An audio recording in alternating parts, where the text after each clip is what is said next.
Olá, seja bem-vindo ao canal da Congregação Presbiteriana de Macapá.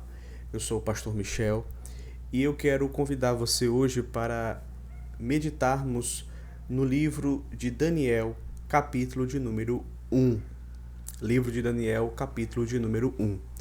E peço que você deixe a sua Bíblia aberta e na medida que nós formos expondo o texto, nós vamos lendo gradativamente todo o capítulo primeiro.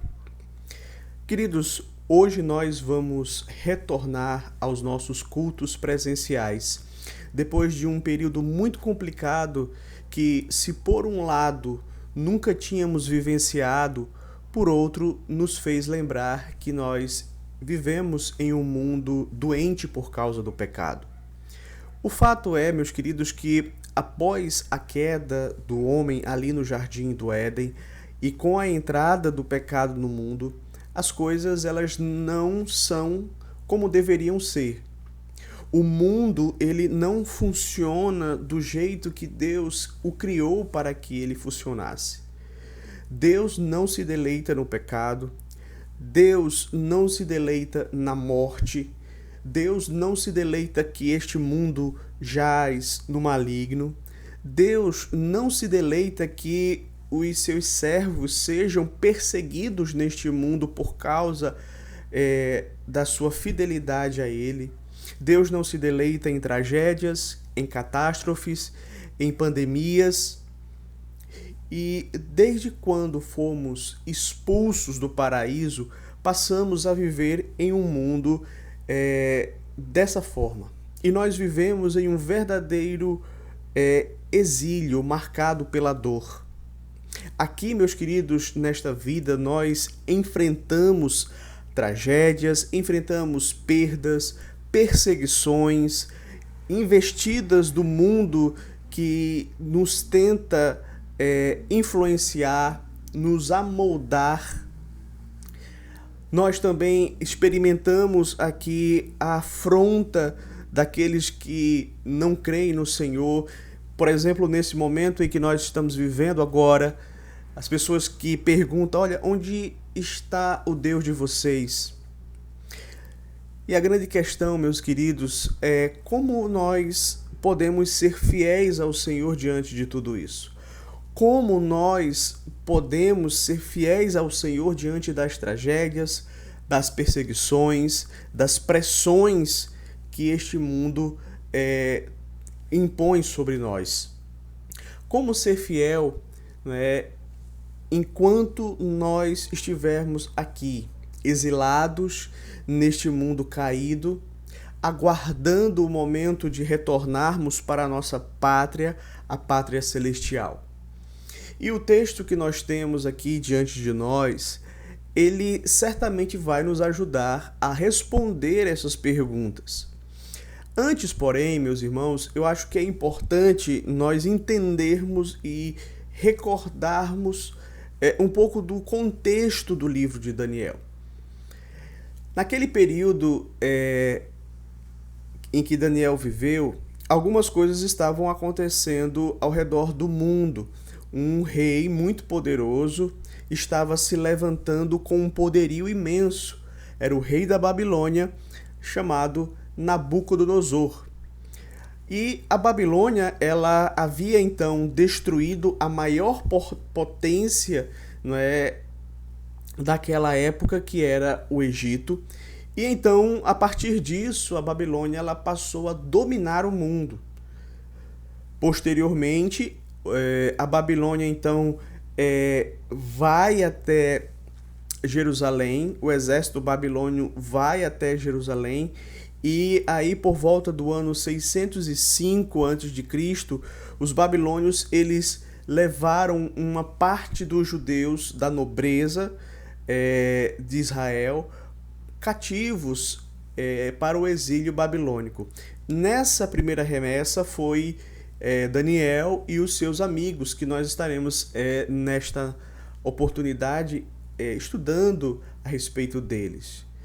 8 anos depois, 8 anos mais tarde, os babilônios tornaram a irem em Jerusalém e dessa feita levaram o rei Joaquim, os seus funcionários, a família real, vários guerreiros, ferreiros, artesãos. E numa terceira e última investida, no ano de 587 a.C., os babilônios então levaram o restante dos judeus que haviam ficado em Israel, exceto aqueles que eram muito pobres. Então, naquela ocasião, eles destruíram os muros de Jerusalém e queimaram completamente o templo do Senhor até os alicerces. E certamente, queridos, na cabeça de muitos havia a grande questão: onde está Deus diante de tudo isso que está acontecendo? Onde está Deus diante de tanto sofrimento do seu povo? Os inimigos pensavam: que Deus é este que permite que o seu povo seja levado cativo, que o seu templo seja derribado? Os nossos deuses da Babilônia certamente são muito mais fortes do que esse Deus. Talvez para aqueles judeus exilados ali, que foram levados para a Babilônia, havia uma tentação de se renderem ao estilo de vida imposto a eles naquela terra. Inclusive, se submeter à adoração aos seus deuses, aos deuses pagãos da Babilônia, e abandonarem assim a adoração ao Deus verdadeiro. Com base nisso, queridos, eu gostaria de convidar você a meditar comigo a respeito do seguinte tema: devemos permanecer firmes diante das lutas neste mundo, pois Deus está no controle, conduzindo tudo para a sua glória. Devemos permanecer firmes diante das lutas nesse mundo, pois Deus está no controle, conduzindo todas as coisas para a sua glória. E eu gostaria de ver com vocês isso em alguns pontos. O primeiro deles é que nesse mundo alguns acontecimentos podem nos dar a falsa impressão de que Deus não está no controle. É interessante, meus irmãos, nós observarmos isto aqui neste texto. Quero convidar você para lermos juntos os 2 primeiros versos aqui de Daniel capítulo 1. No terceiro ano do reinado de Joaquim, rei de Judá, veio Nabucodonosor, rei da Babilônia, a Jerusalém e a sitiou. O Senhor lhe entregou nas mãos a Joaquim, rei de Judá, e alguns dos utensílios da casa de Deus. A estes levou-os para a terra de Sinar, para a casa do seu Deus, e os pôs na casa do tesouro do seu Deus.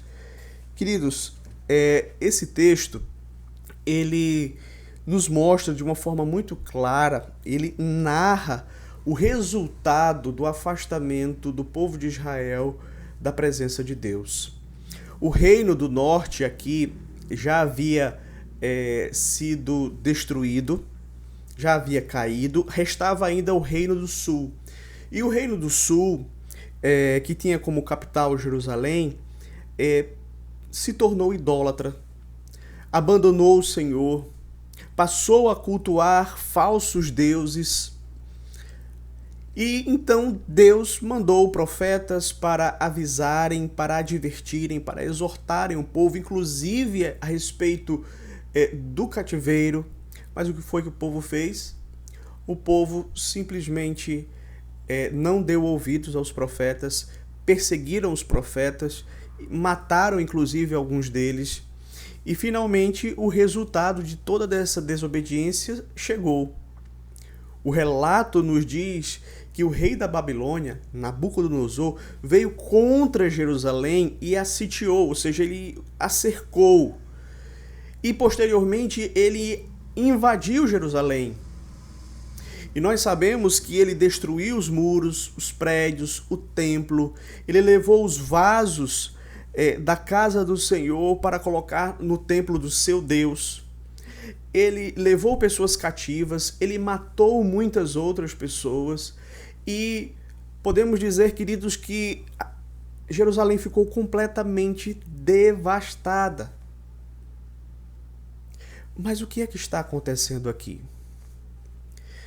O que é que está acontecendo nesse momento da história do povo de Deus? Talvez um historiador moderno diria: não, Judá caiu e foi subjugado por um povo que era mais poderoso que ele, no caso ali a Babilônia. Se nós perguntássemos para um sacerdote da Babilônia, ele ia dizer que os deuses da Babilônia venceram o Deus de Israel. Porém, queridos, a Escritura vai nos dizer exatamente o que é que estava acontecendo ali. O texto diz que o Senhor entregou Jerusalém nas mãos de Nabucodonosor, entregou o seu rei nas mãos de Nabucodonosor. Observe, queridos, que desde o início de aqui, Daniel faz questão de deixar claro toda aquela tragédia que estava acontecendo em Jerusalém e que trouxe tanto sofrimento para o seu povo, não ocorreu por acaso. Antes, Deus estava no controle de tudo. E foi ele mesmo que entregou Jerusalém nas mãos de Nabucodonosor. Mais na frente, lá no capítulo 9, versículo de número 11, Daniel vai deixar claro que foi por causa da desobediência do povo que Deus fez isso. Queridos, eu sei que muitas vezes acontecem situações trágicas na nossa vida e que podem nos dar uma falsa impressão de que Deus não está no controle. Que Ele não está no controle das nossas vidas, da vida daqueles a quem amamos, do mundo ao nosso redor. Entretanto, como eu disse, essa é uma falsa impressão, pois a palavra de Deus nos garante que não cai uma só folha do céu se não for permitido pelo nosso Deus. Então, nada foge dos planos e da vontade soberana do Senhor. O segundo ponto que eu gostaria de destacar é que neste mundo nós enfrentaremos pressões para abandonarmos a nossa fé. Nós vamos perceber que Nabucodonosor ele tinha uma estratégia de dominação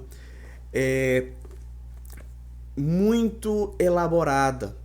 E eu quero convidar você a meditar a respeito dela a partir do verso de número 3 até o verso 7, que diz assim: Disse o rei a Aspenaz, chefe dos eunucos, que trouxeste alguns dos filhos de Israel, tanto da linhagem real como dos nobres, jovens sem nenhum defeito, de boa aparência, instruídos em toda a sabedoria, doutos em ciência, versados no conhecimento e que fossem competentes para assistirem no palácio do rei e lhes ensinasse a cultura e a língua dos caldeus. Determinou-lhes o rei a ração diária das finas iguarias da mesa real e do vinho que ele bebia, e que assim fossem mantidos por 3 anos, ao cabo dos quais assistiriam diante do rei. Entre eles se achavam os dos filhos de Judá, Daniel, Ananias, Misael e Azarias. O chefe dos eunucos lhe pôs outros nomes, a saber, a Daniel, o de Beltesazar, a Ananias, o de Cedraque, e a Misael, o de Mesaque, e a Azarias, o de Abidnego. Interessante, meus queridos, observarmos aqui que Nabucodonosor ele percebeu que na medida em que ele conquistava o mundo, logo o número dos conquistados seria maior do que o número dos seus soldados. Seria impossível para a Babilônia sustentar um regime opressivo naquelas condições. Então, qual foi a estratégia adotada por ele? Veja, ele, para evitar que as nações conquistadas se voltassem contra a Babilônia, ele então criou um método, no qual ele deportava a nobreza dessas nações conquistadas e integrava essa nobreza no serviço público da Babilônia. Então, deste modo, meus queridos, as várias partes de seu grande império eram governadas pelos cativos. E aqueles que se rebelassem contra a Babilônia estariam se rebelando e teriam que enfrentar o seu próprio povo. Então Nabucodonosor utilizou esse método quando conquistou Judá. Ele tomou os melhores da juventude de Judá. E dentre eles, dentre aqueles jovens que foram escolhidos, estava ali Daniel, Ananias, Misael e Azarias. Agora, pense na situação desses jovens. Tirados das suas casas, tirados das suas famílias, dos seus amigos, forçados a irem para uma terra estranha. Todos muito jovens, inclusive alguns comentaristas dizem que Daniel tinha por volta aí de 16 anos. Agora veja, eu quero chamar a sua atenção para a estratégia que Nabucodonosor montou para mudar a identidade desses jovens. Primeiramente, esses jovens, quem eram esses jovens para serem aculturados ali na Babilônia, para serem babilonizados, vamos colocar assim, para terem a sua identidade trocada por uma identidade da Babilônia? Primeiro, eles tinham que ser jovens, porque enquanto jovens eles ainda estavam ainda não estavam completamente enraizados nas suas tradições, então eles eram mais flexíveis. Eles tinham que ser nobres, ou seja, eles tinham que ser jovens influentes no meio do seu povo, inclusive seriam como que uma influência para os seus compatriotas. Terceiro, eles precisavam ser jovens com potencial, né? Veja que das exigências que ele coloca aqui é que eles deveriam ter uma aptidão especial para o aprendizado. O texto nos diz que tinham que ser jovens cheios de sabedoria, cheios de inteligência, instruídos, de boa aparência, né? Esse era o perfil que agradava e que interessava aos planos de Nabucodonosor. Mas veja a proposta de Nabucodonosor. Observe, era uma proposta um tanto quanto tentadora. O verso 5 vai dizer que eles seriam sustentados para estudar. Eles comeriam das mais finas iguarias da mesa do rei. Eles teriam uma espécie de bolsa de estudos durante 3 anos. E ao final daqueles 3 anos, eles teriam um emprego garantido. Eles assistiriam diante do rei. Essa era a proposta que Nabucodonosor tinha para fazer aqueles jovens. Mas em terceiro lugar, veja qual foi o conteúdo do aprendizado que foi proposto por Nabucodonosor. O verso 4 vai nos dizer, meus queridos, que eles tinham que aprender a língua falada na Babilônia. Pois ali na Babilônia eles não falavam a língua dos povos que tinham sido vencidos. Ainda no verso 4 é dito que eles tinham que aprender também a cultura da Babilônia. E aqui nós temos um problema, porque eles não queriam simplesmente que aqueles jovens fossem informados a respeito daquela cultura, que eles tivessem um conhecimento a respeito da cultura babilônica, mas eles queriam que aqueles jovens assimilassem a cultura deles, né? A cosmovisão deles, a forma de enxergar a realidade ali na Babilônia, os seus valores, os seus princípios, as suas crenças.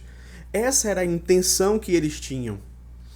Mas em quarto lugar, queridos, você observa também qual foi o método que Nabucodonosor utilizou para integrar aqueles jovens. Para que Daniel e os seus amigos não se sentissem estranhos naquela sociedade. Então, o método foi mudar o nome deles. Então, na Babilônia não havia ninguém chamado Daniel, não havia ninguém chamado Ananias, Misael, Azarias. Então, qual foi a ideia que eles tiveram? Vamos mudar os nomes deles, para que eles possam se sentir parte da nossa sociedade, para que eles sejam aceitos aqui. E é interessante, queridos, que os nomes deles todos faziam referência ao Deus de Israel. E foram colocados nomes que faziam referência aos deuses ali da Babilônia. Por exemplo, Daniel, que significa Deus é meu juiz, passou a ser chamado de Beltesazar, que significa Bel proteja a sua vida. Bel era a divindade principal ali da Babilônia. Ananias, que significa Deus é gracioso, recebeu o nome de Sedraque, significa servo de Aco. Aco era um dos deuses também ali da Babilônia. Misael, que significa quem é semelhante ao Senhor, quem é como o Senhor, passou a ser chamado de Mesaque, que significa quem é como Agu. Azarias, que significa Deus é o meu auxílio, passou a ser chamado de Abdinego, que significa servo do Deus Nebo. Então, queridos, observe que essas mudanças elas tinham um propósito. A mudança de nome naquele contexto e no contexto das escrituras é relacionada à mudança de identidade. E era exatamente essa a intenção que os caldeus tinham para com aqueles jovens. De mudar a identidade deles, de mudar os valores deles, de mudar a maneira que eles enxergassem a vida, de mudar o seu Deus. Muito semelhante, queridos, àquilo que nós hoje percebemos que o mundo tem feito de uma forma assim extremamente ampla, abrangente a todos. O mundo busca a todo custo nos converter aos seus caminhos, nos fazer abandonar o caminho de Deus e seguir o curso do mundo e amoldar aos servos de Deus aquilo que o mundo pensa, aquilo que o mundo ensina, aquilo que é passado como verdade pelo mundo. Mas em terceiro lugar, diante das dificuldades deste mundo, precisamos pedir ao Senhor firmeza e sabedoria. Queridos, nós precisamos pedir ao Senhor firmeza e sabedoria. E eu fico aqui impressionado como Deus concedeu essas duas coisas a Daniel. E eu quero convidar você para juntos lermos aqui do verso 8 até o verso 14, que diz assim: resolveu Daniel firmemente não contaminar-se com as finas iguarias do rei, nem com o vinho, nem com o vinho que ele bebia. Então pediu ao chefe dos eunucos que lhe permitisse não contaminar-se. Ora, Deus concedeu a Daniel misericórdia e compreensão da parte do chefe dos eunucos. Disse o chefe dos eunucos a Daniel: tenho medo do meu senhor, o rei, que determinou a vossa comida e a vossa bebida, porque, pois, veria ele o vosso rosto mais abatido do que os dos outros jovens da vossa idade. Assim, poríeis em perigo a minha cabeça para com o rei. Então disse Daniel ao cozinheiro-chefe, a quem o chefe dos eunucos havia encarregado de cuidar de Daniel, Ananias, Misael e Azarias: experimenta, peço-te, os teus servos 10 dias, e que se nos deem legumes a comer e água a beber. Então se veja diante de ti a nossa aparência e a dos jovens que comem das finas iguarias do rei. E segundo vires, age com os teus servos. Ele atendeu e os experimentou 10 dias. Observe aqui, meus irmãos e amigos, que Daniel resolveu firmemente, né, de uma forma indobrável, né, de uma forma convicta, não se contaminar com as finas iguarias ali da Babilônia. Provavelmente Daniel absteve-se de comer, né, a comida do rei, porque naquelas refeições se continha carne de animais que Deus havia dito na sua lei ao povo judeu que não comessem, pois aquelas carnes de animais lhes tornariam impuros. Então Daniel ele compreendeu que tomar parte naquela comida seria desagradar ao Senhor. E aqui, meus queridos, chama a nossa atenção como Deus concedeu, juntamente com a firmeza, com a coragem, sabedoria a Daniel. Não é? Ele conseguiu, em primeiro lugar, distinguir uma linha muito tênue, a linha divisória entre aquilo que ele podia fazer e aquilo que ele não podia fazer, aquilo que não agradava, que agradava a Deus e aquilo que não agradava a Deus. Com o que ele poderia concordar e o que ele não concordava. Né? Então, ele poderia concordar, por exemplo, com o aprendizado da língua. Ele poderia concordar com o emprego.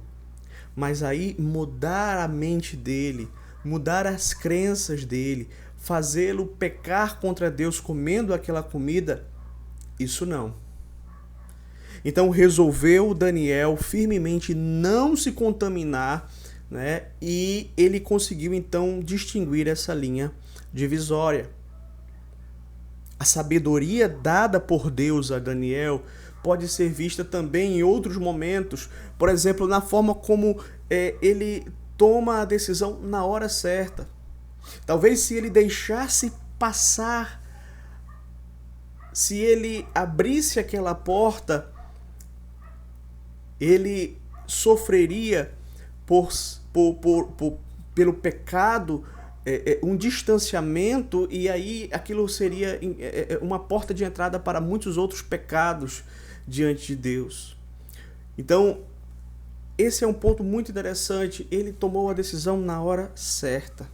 Então, logo ele chegou ali e foi colocado diante dele e ele tomou essa decisão. Outro ponto que mostra que a sabedoria dada por Deus ali a Daniel foi o fato de que Daniel também ele tomou essa decisão em conjunto com amigos que temiam ao Senhor.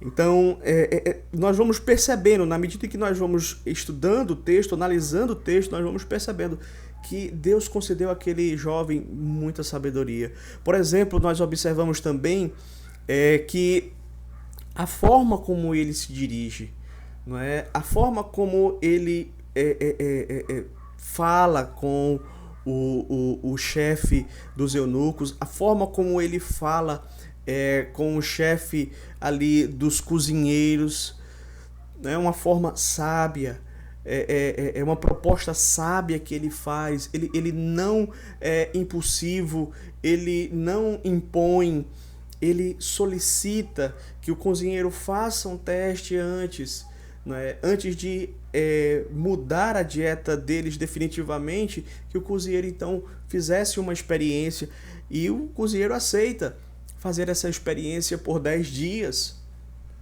Você observa, queridos, em Daniel coragem, determinação e firmeza, mas também você vai observar que ele não age de qualquer jeito, ele não age de forma imprudente, ele não age impulsivamente como a maioria de jovens agiriam, não é?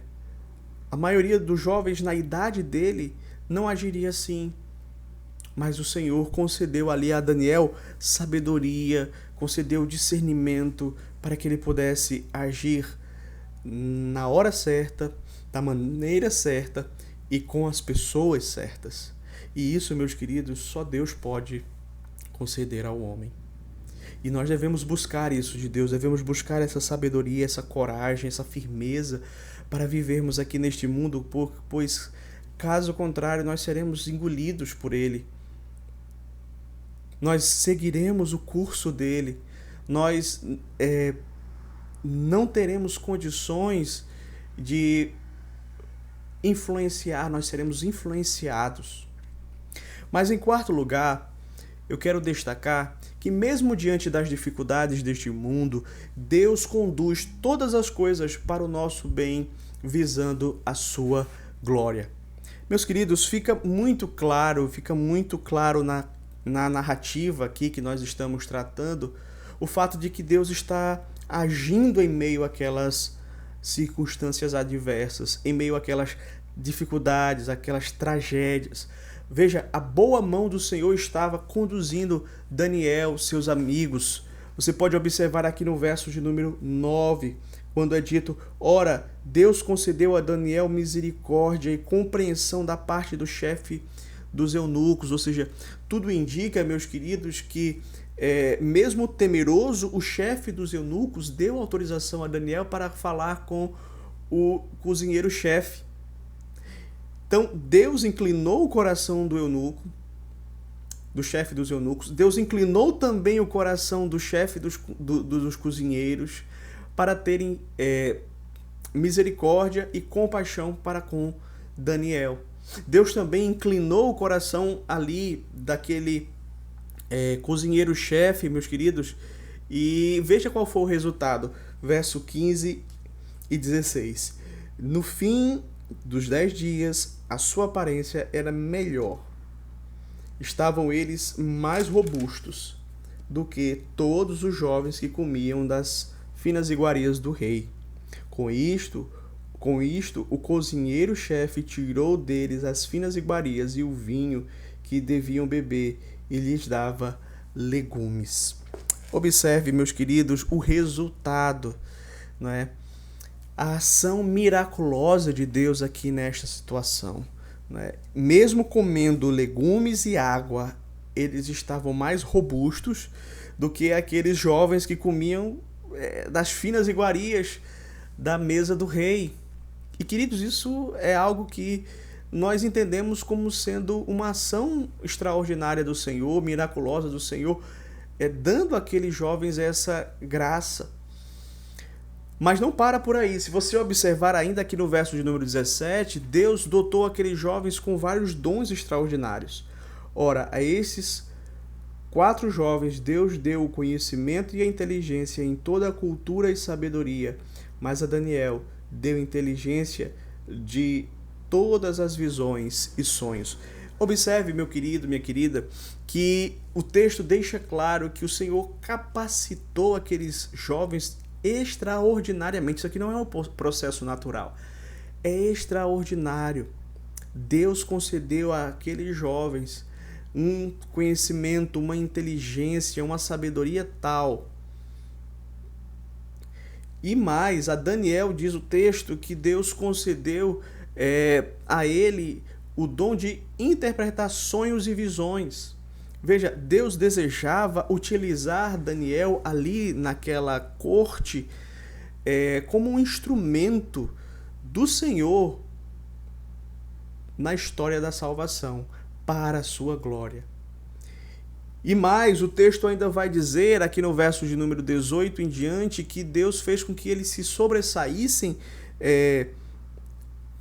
aos demais jovens que haviam ali. Verso 18 em diante diz assim: vencido o tempo determinado pelo rei para que os trouxessem, o chefe dos eunucos os trouxe à presença de Nabucodonosor.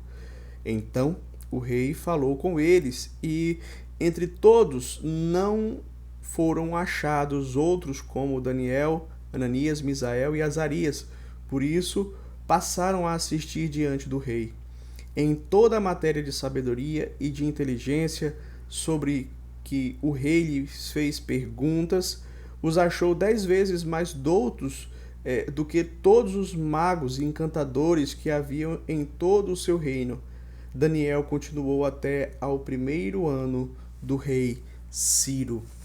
Queridos, veja, Daniel e seus amigos, eles foram levados à presença do rei Nabucodonosor. O rei fez então várias perguntas a eles, todo tipo de perguntas, mas não achou ninguém que fosse mais sábio que eles. E o rei, meus queridos, ou como eles, vamos dizer assim também, né? Não havia ninguém mais sábio que eles e nem como eles, não é? Então o rei escolheu aqueles jovens para assistirem diante dele. E ainda no verso 21 é dito que Daniel continuou ali até o reinado de Ciro. Você vai perceber que Daniel ele tem uma longevidade ali servindo aos reis da Babilônia e por fim servindo a Ciro, né? Nós estamos falando aí em torno de 50 a 60 anos. Então Daniel ele chega muito novo e serve ao rei Nabucodonosor. Nabucodonosor morre, ele depois serve então a Beltesazar. Beltesazar morre e ele então serve por fim ao rei Ciro. E lembre-se, Ciro foi justamente aquele imperador que autorizou o retorno dos judeus para Jerusalém. Então Daniel passou por todos esses anos sendo o instrumento do Senhor Deus ali para realizar a sua obra, para o engrandecimento do seu nome, para a glória do Senhor, né? Queridos, quando nós somos fiéis ao Senhor, além de sermos instrumentos na mão do nosso Redentor, Deus também nos usa para glorificarmos o nome dele.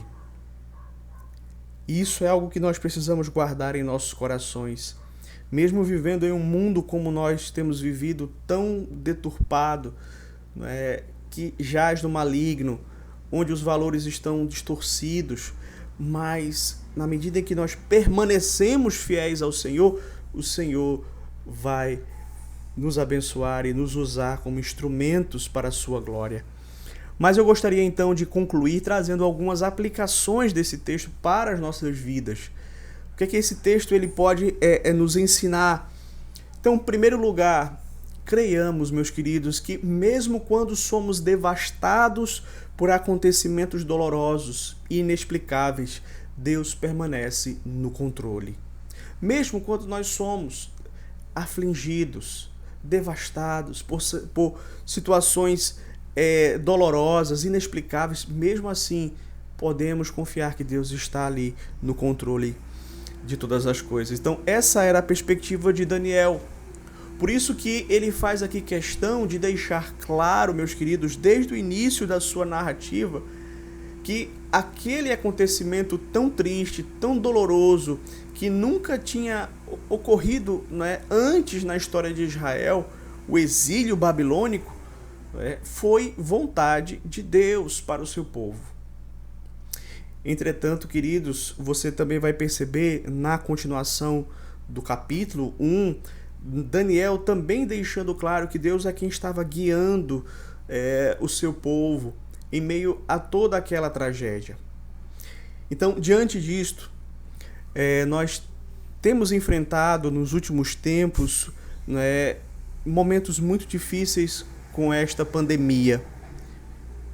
E uma coisa que nós não podemos, meus irmãos, perder de vista é que nada vai acontecer se não estiver nos planos do Senhor.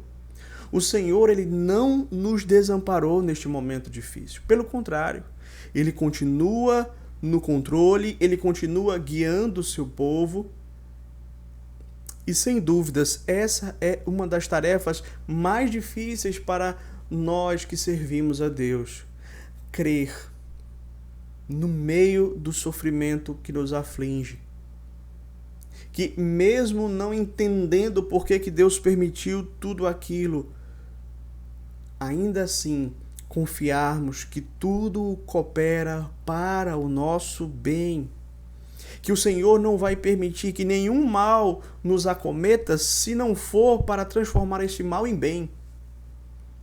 E mesmo que este sofrimento para mim seja um mistério, eu não consigo entender como Deus está trabalhando na minha vida por meio dele, eu devo aceitá-lo, eu devo rogar ao Senhor que o Senhor faça a sua obra em minha vida, me faça aprender as lições que ele quer que eu aprenda, me faça crescer em tudo isso. Mais uma segunda aplicação que eu gostaria de trazer para os irmãos é que devemos estar atentos às tentativas do mundo de mudar a nossa identidade como cristãos. Precisamos estar atentos a isso, meus queridos, porque o mundo ele sempre vai tentar mudar a nossa identidade como cristãos. A situação de Daniel e de seus amigos, guardadas as devidas proporções, reflete aquilo que nós observamos hoje. O mundo também ele nos pressiona. Ele pressiona a cada um dos crentes verdadeiros para que eles abandonem a sua identidade como cristãos. Essa tragédia ela está presente, meus queridos, no nosso mundo. Aqui também nós vamos perceber uma estratégia do mundo, seja no trabalho, seja nos meios de comunicação, nas novelas, nos filmes, nas séries de TV. Não pense que todas essas coisas são neutras. Há um propósito por trás de cada uma delas. Há um propósito, e esse propósito é fazer justamente fazer com que você pense como o mundo pensa. O mundo, meus queridos, ele deseja te influenciar para que você perca a sua identidade como cristão, para que você abrace os seus princípios, os seus valores e se torne um mundano. E saiba, você que é jovem ou adolescente, o mundo, assim como Nabucodonosor, parece que tem um interesse especial por você, porque o mundo também sabe que você está num processo de formação. A tendência do jovem é estar mais aberto ao novo, é muitas vezes questionar aquilo que os seus pais dizem. Mas veja, tenha cuidado porque as propostas elas são fantásticas para que você seja popular, para que você tenha um futuro brilhante, para que você seja livre, feliz, longe de qualquer tipo de limitação, não é? Mas, meus queridos, minhas queridas, a condição é que você pense como o mundo pensa. A condição é que você valorize aquilo que o mundo valoriza. A condição é que você se integre a este mundo. A condição é que você abra mão da sua identidade como servo do Senhor.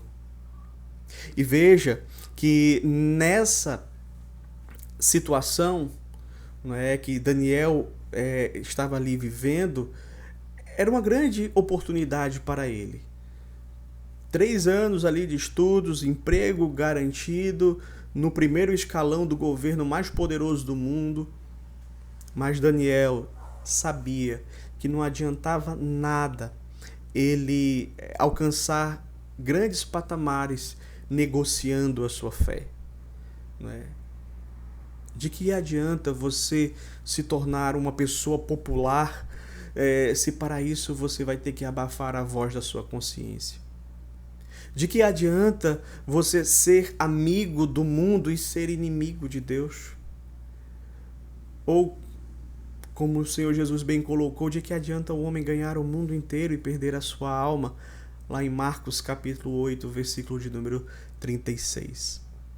Mas uma terceira aplicação que eu gostaria de fazer é que nós devemos pedir ao Senhor firmeza e sabedoria para que nessa relação com o mundo possamos influenciar e não sermos influenciados. Queridos, nós precisamos pedir ao Senhor que nos dê essa sabedoria, essa firmeza, para que nós venhamos a influenciar e não sermos influenciados para o pecado. Devemos influenciar para aquilo que agrada a Deus e não sermos influenciados naquilo que não agrada ao Senhor. Então, para sermos crentes, no mundo de descrentes, precisamos viver na dependência do Senhor Deus. Precisamos suplicar ao Senhor: Senhor, me dê sabedoria, me dê coragem. E que a nossa atitude esteja aliado com esta nossa oração. Que eu e você venhamos a nos esforçar para tomarmos atitudes corajosas, firmes, diante daquilo que nós observamos que é errado. Que nós possamos nos esforçar para crescer na graça e no conhecimento do Senhor e assim termos sabedoria para agir corretamente, para que possamos saber a hora certa de dizer não ao mundo.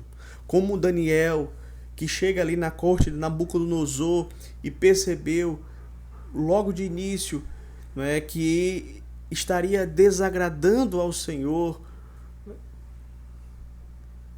ao comer aquela comida, ele então, na hora certa, ele toma o seu posicionamento e busca agradar a Deus e não aos homens. E você que também, meu querido e minha querida, também deve ter noção, pedir a Deus sabedoria para que você possa agir na hora certa, na sua escola, no seu trabalho. Quando você está tendo acesso a conteúdo, seja pela internet, seja pelos meios de comunicação, para que você possa tomar posturas firmes e não abrir uma porta que vai trazer consigo muitos males. Que você possa pedir esta sabedoria a Deus, que você possa pedir sabedoria e firmeza também para discernir até onde você pode ir. Não, isso aqui eu posso aceitar, isso aqui eu não posso. Daniel, ele entendeu isto, ele discerniu isto com sabedoria, né? Ele aceitou aprender a língua, ele aceitou estudar a cultura dos caldeus, mas ele não se contaminou com a comida, ele não deixou que aquela cultura fosse internalizada no seu coração e ele tivesse então uma cosmovisão pagã. E veja, queridos, nós precisamos também ter esse discernimento. Nós precisamos saber filtrar e dizer: isso aqui eu posso, isso aqui eu devo rejeitar. Isso é muito importante, meus queridos. Mas também precisamos de firmeza e sabedoria para entender, como Daniel, né, que nós também não somos guerreiros solitários. Logo, devemos aprender a agir, né, em comunhão, buscando amigos fiéis que vão nos ajudar a permanecer firmes neste mundo.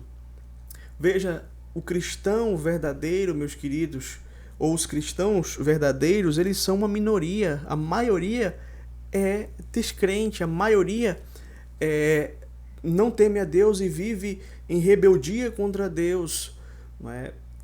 E é importante que nós, que somos a minoria, nesta relação com a maioria, possamos ter também irmãos ao nosso lado que nos ajudem a vencer esta pressão do mundo.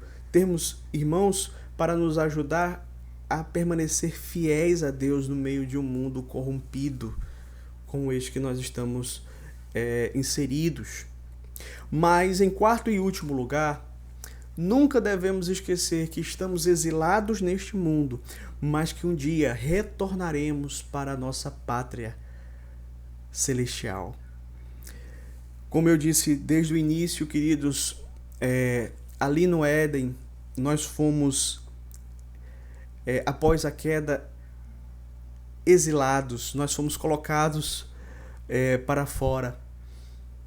E a partir de então nós passamos a viver como exilados, vivemos como forasteiros em terra estranha, né? E muito embora nós possamos aprender com os exilados ali, Daniel e seus amigos na Babilônia, houve alguém que esteve exilado neste mundo caído, como nós, mas que experimentou um exílio muito pior, que foi o exílio da cruz, onde ele foi abandonado por Deus, por nossa causa, para a nossa salvação.